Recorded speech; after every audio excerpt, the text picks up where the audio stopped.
သူခိုးကြည့်တဲ့ကိုနီးနာရောက်တဲ့အခါဘာဖြစ်လို့ခေါင်းငုံသွားတာလဲချစ်တယ်လဲရင်ကလေးတန်းထက်တဲ့နေသူရဲ့ကိုအနီးနာရောက်တဲ့အခါမင်းချီလန်းတွေဘာကြောင့်လာတာလဲကိုယ်ကစင်းမရတော့ဘူးခွေအတွေ့ကရေကဆွေရကလွာရကတဲ့အိုးမိန်းကလေးမင်းကိုလိမ့်နေတာလားမင်းကိုမင်းလိမ့်နေတာလားဖြစ်သူအပြုံးနဲ့သူ့လာကိုစုံမပြီးချစ်တဲ့သူတွေထောင်တောင်မကရှိခဲ့တာကိုနားနဲ့ဆက်ကြတာပဲ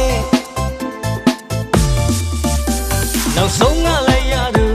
တာဝေးသွားဘွားနဲ့ကိုသူချောင်းလေးတွေ့မိရင်စိတ်အားငယ်မိတာမှန်တိုင်းပြောရင်လေကိုဘက်ကစဉ်းစားမရတော့ဘူးကွယ်အတွေ့ခက်ရေခက်ဆွေရခက်လမ်းရခက်တဲ့အိုးမိန်းကလေးမင်းကိုလိမ့်နေတာလားမင်းကိုမင်းလိမ့်နေတာလားပြေ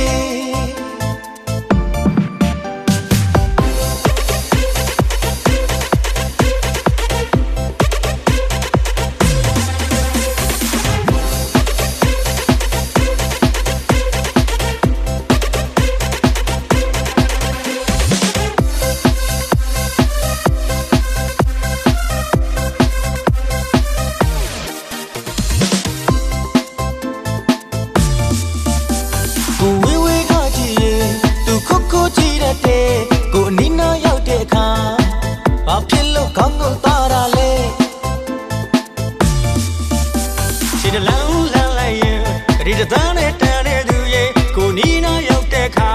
မင်းချီလန်းတွေဘာကြောင့်မာတာလဲကိုဘက်ကစဉ်းစားမရတော့ဘူးကွယ်အတွေ့ခက်ရေခက်ဆွေရခက်လမ်းရခက်တဲ့အိုးမိန်းကလေးမင်းကိုလိမ့်နေတာလားမင်းကိုမင်းလိမ့်နေတာလားပြေသူပြုံးတဲ့သူလာကိုစုံမပြီးချစ်တဲ့သူတွေထောင်တောင်မကရှိခဲ့တာကိုနားနဲ့ဆက်ကြတာပဲ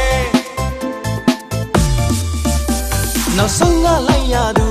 တာဝေးသမားဘဝနဲ့ကိုဒီအကြောင်းလေးတွေ့မိရင်စိတ်အားငယ်မိတာအမှန်တိုင်းပြောရင်